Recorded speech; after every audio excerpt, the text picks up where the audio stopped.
Plus बढ़िया। तो जो आज की क्लास होने वाली है, तो आज का जो हमारा टॉपिक रहेगा वो है वर्नियर हाइट गेज।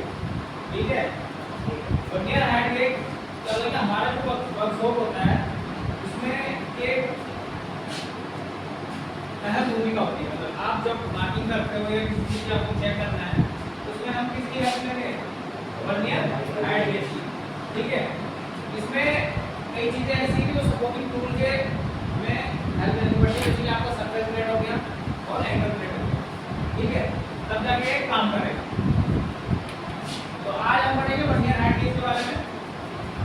ये ऐसा टूल है, क्या करता है, यहाँ पे इसका introduction, parts, principle, list count और कितने टाइप्स का होता है और किस किस चीज में काम आता है और इसके सावधानियां यानी कि प्रिकॉशन।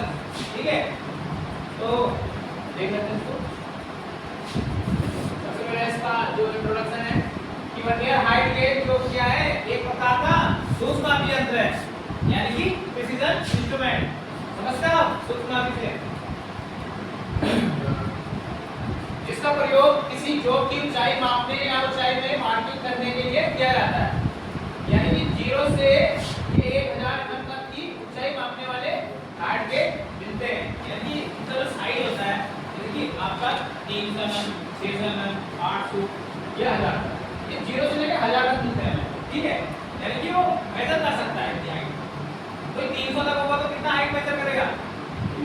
300 तक करेगा, है कि नहीं है? इसकी जो लिस्ट काउंट है वो क्या है आपकी 0.02 mm। किसमें? मीट्रिक में, mm में, और ब्रिटिश में 0.001। क्या आगे क्या इंच, वो ब्रिटिश में हो गया। ठीक है, इसकी लिस्ट काउंट ये देख सकते हो आप। ये नीचे सरफेस रेडियस लिखी है, यहाँ पे इसकी जो पकड़ रखी है ऐसे मार्किंग करवाएंगे। अच्छा, एक और चीज है, अगर पी स्क्वायर हो तो हम किसकी हेल्प लेंगे? सपोर्टिंग टूल की। वर्नियर हाइट गेज हमारे पास है, अगर पी स्क्वायर है जैसे इसमें आपने सिंगल जो पकड़नी तो हाथ से पकड़ नीचे सरफेस है इसका एंगल प्लेट लगाएंगे हम, एल शेप में होती है, इसमें क्या कर सपोर्ट लगा के इसे मार्किंग करेंगे। सिलेंडर का उसका सरफेस से बिल्कुल सपाट था तो उसने एंगल प्लेट की हेल्प नहीं ली, बट उसमें क्या है एक मेजरमेंट है, उसमें आपका यूज होगा कौन सा ब्लॉक यूज होगा? V block. सिलिंड्रिकल ब्लॉक पे मार्किंग करने के लिए किसका यूज करते हैं? वी ब्लॉक का। ठीक है, यहाँ पे इसके पार्ट देख लेते हैं। ठीक है,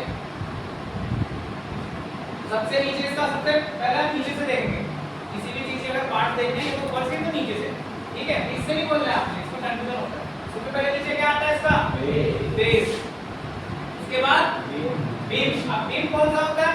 जो उस पे स्केल लगी होती है उसको बीम नहीं बोलते। कई लोग क्या करते हैं, उसकी जो स्केल होती है उसको बीम बोल देते हैं, लेकिन बीम को ही स्केल बोल देते हैं। उसका जो पीछे का बॉडी है ये स्केल को छोड़ के पूरा बीम में आता है, और ये जो आगे देख रहे हैं उसको मेन स्केल है। ठीक है, इस साइड में कौन सी स्केल होगी? जिसके कारण ये उसको प्रिसिजन क्यों बोल रहे हैं? वर्नियर स्केल के कारण। ठीक है, इसमें दो लोग स्क्रू लगे होंगे साइड से, क्यों लगे होते हैं लोग? उसको एडजस्ट करने के लिए, इसी ऊंचाई पे आप सेट करोगे। ठीक है, अगर आपने लोग स्क्रू नहीं आपने ब्लैंक किए हैं तो क्या होगा? वो हिल जाएगा ना। फिर है इसका फाइन एडजस्टमेंट यूनिट, यानी कि ये वाला स्लाइड। कौन सा वाला? ये ऊपर वाला देख रहे हो आप? वो क्या करेगा आपका? यहाँ पे इसका फाइन एडजस्टमेंट स्क्रू लगा हुआ है ऊपर। ठीक है, तो उसको जब हम देखिए आप जैसे मोटा नापते हो 1 mm, 2 mm, 3 mm, उसमें तो आप हाथ से सेट कर सकते हो, बट आपको अगर फिर उसके बाद माइक्रोन में जाना है यानी कि 0.02 0.022 होता है ना, उसको डीप में जाना है ना प्रिसिजन में, तो आप क्या करोगे? इसका यूज करोगे। आपने सेट तो कर दिया, आंखों से ऐसा उतना सेट नहीं हो पाता है, उसके बाद आप इसका यूज करेंगे, उसको हल्का हल्का एडजस्ट करेंगे। ठीक है, जितना नजदीक जा सके। उसके बाद आता है आपका स्लाइडिंग यूनिट। ठीक है, स्लाइड कौन सा कर रहा है? वर्नियर स्केल जिसमें लगी हुई है, तो स्लाइडिंग यूनिट हो गया। और ये क्या हो गया आपका? स्क्रैपर। स्क्रैपर पढ़ाया था ना मैंने, कितने प्रकार के होते हैं स्क्रैपर? 4 प्रकार के होते हैं। कौन कौन से?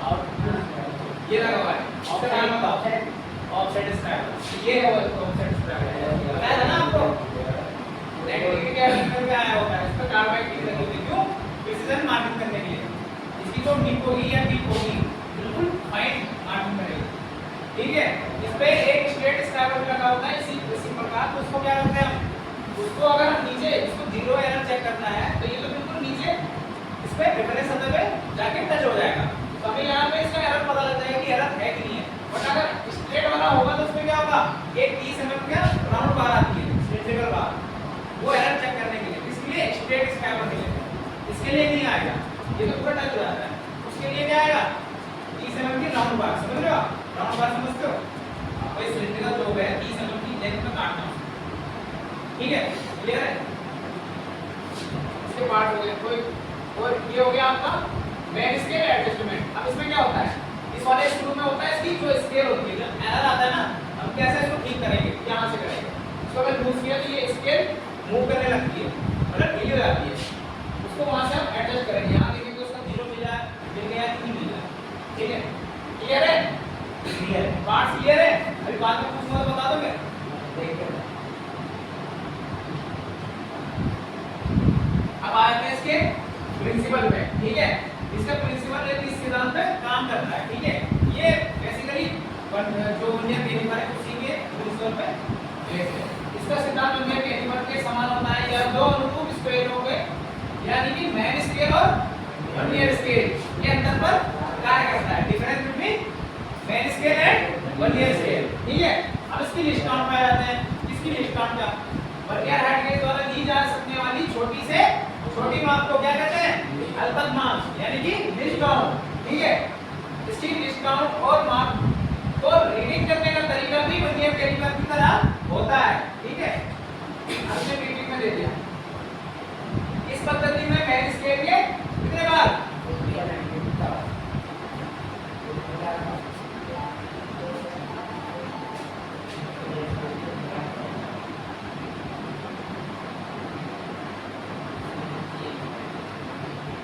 ठीक है 1 MSD माइनस 1 BSD यानी कि ये है मेन स्केल डिवीजन ये है वर्नियर स्केल डिवीजन समझ रहे हो आप शॉर्टकट के लिए क्या समझ रहे हो ना ठीक है अब इसका जो 1 MSD है कितना होता है एक भाग का मान मेन स्केल का एक भाग का मान कितना होता है कितना 1 mm ठीक है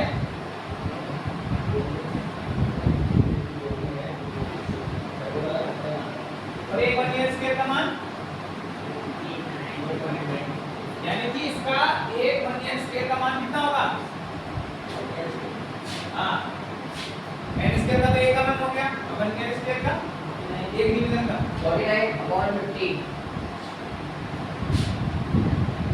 आया मान इसको हल करो कितना आएगा 0.19 पता था बात पढ़ा था हमने वर्नियर स्केल को पढ़ाया था ठीक है कितना आएगा आपका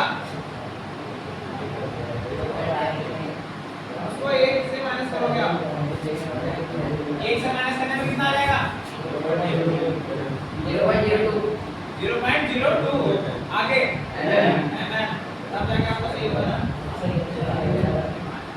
रूप से लेआउट मार्किंग कार्य के लिए प्रयोग होता है लेआउट समझते हो आप लेआउट एक मार्किंग मीडियम विधि है लेआउट यानी मार्किंग करना जी सर ये हो गया ये देखो यहाँ पे क्या लगी हुई है पीछे अंडर प्लेन नीचे क्या है सरफेस प्लेन वर्नियर हाइट के लिए वाला हो गया ये बात पीस हो गया और एंगल प्लेन ये आप इसका क्या करते हैं इसमें देखो ना स्ट्रेट स्क्वायर लगा हुआ है इसका ऑप्शन नहीं है दिख रहा है इसने सेट किया आपका यहाँ पे मार्किंग कर रहा है जो कि आपका वर्किंग से उसका क्या होना चाहिए नीचे से 90 डिग्री होना चाहिए बताया था ना ट्रेस स्क्वायर में क्या करता है ट्रेस स्क्वायर अरे पहले वर्किंग को मार्किंग करने से पहले आप क्या करोगे इसके जो साइड एजेस है 90 डिग्री करोगे ना तभी जाकर वो सही मार्किंग करेगा यहाँ पे फिर दूसरी चीज है दूसरा उसका यूज क्या है बाहरी आकार को मापने के लिए प्रयोग किया जाता है बाहरी आकार मतलब कोई चीज आप रखोगे उसके ऊपर रख दोगे ये इसमें हो जाएगा उसके ऊपर रख दोगे उसकी हाइट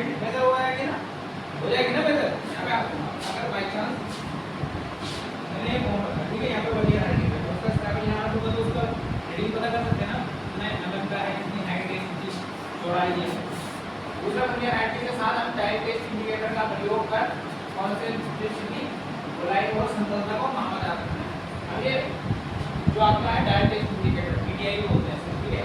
DTI को किस पे रखना है टेस्ट, इसका स्क्राइबर हटा के उसको DTI पे इसकी जो लगाना है, ये जो क्लैंप है दिख रहा है, इसका एक स्क्रू होगा, इसको स्क्राइबर ढीला करेंगे, स्क्राइबर निकाल के इसकी जो लगा देंगे यहाँ पे, ठीक है। आपका DTI रेडी है मेजर करने के। अब DTI कैसे काम करता है, DTI का यहाँ पे प्लंजर होगा, ठीक है। अब ये इसको मेजर करेगा, आप मूव करोगे वो यहाँ पे रीडिंग दे रहेगा कितना है। दूसरे को हाइट बेस यानी कि अगर वो किसी चीज और चीज पे हाइट डालनी है ये फाइन तरीके से मेजर कर सकते हैं। 0.0 है ना, ठीक है। अब आते हैं इसकी सावधानियां, यानी कि इसको यूज करते वक्त हमें क्या क्या प्रिकॉशन रखने हैं, यानी क्या क्या सावधानियां रखनी है, ठीक है। इससे मार्किंग करते समय बेस को पकड़कर हाथ से इस प्रकार चलाना चाहिए कि मेन स्केल झुके नहीं, समझ लो आप। इससे मार्किंग करते समय बेस को पकड़कर, यानी कि इसका जो बेस है, बेस कौन सा मटेरियल से होता है, कास्ट आयरन और या कास्ट स्टील, ठीक है। उस पे एक ऑपरेशन होता है नीचे से, अगर आपको जैसे सरफेस प्लेट पे इसको मूव करवाना है, पीछे एरर नहीं होना चाहिए ना, ऊपर फ्लावर तो नहीं होगा ना नीचे पे, इसका लेवल एंड ग्राउंड एक प्रोसेस होता है, वो किया है, लेकिन सुना है आपने वो प्रिंसिपल। इससे सरफेस प्लेट पर रखकर उपयोग करना चाहिए, ठीक है। इसका सपोर्टिंग जो टूल आते हैं सरफेस प्लेट पर रख के इसको यूज करना है, ठीक है। इसको अन्य औजारों के साथ मिलाकर नहीं रखना चाहिए, यानी कि जब आप टूल आपके मिले में ना टूल बॉक्स या आपको अलमारी में जिसमें टूल रखते हैं ऐसे नहीं भी रखना है। इसका जो स्क्रैपर है उस पे एक टिप आती है रबड़ की, उसको लगा के स्क्रैपर की धार तेज होनी चाहिए जिससे लाइन खींचने के लिए अधिक फोर्स की आवश्यकता ना पड़े। तो आपका कार्बाइड टिप होगा, कार्बाइड होगा, उसमें मतलब बिल्कुल साफ रेंज होनी चाहिए, तभी जाके वो फाइन मार्किंग करेगा, ठीक है। उपयोग करने के बाद साफ करके वह हल्का मोबिल ऑयल, मोबिल पता होगा ना आपको, मोबिल ऑयल तो देखा होगा आपने, वो लगाकर रखना चाहिए आपका, ताकि जो वर्नियर हैंडल है वो स्मूथ चले। होता है ना कई बार आपको हल्का सा जैसे डस्ट वगैरह चिप्स हो गई वो खाना, इसको साफ करके आपका मोबिल ऑयल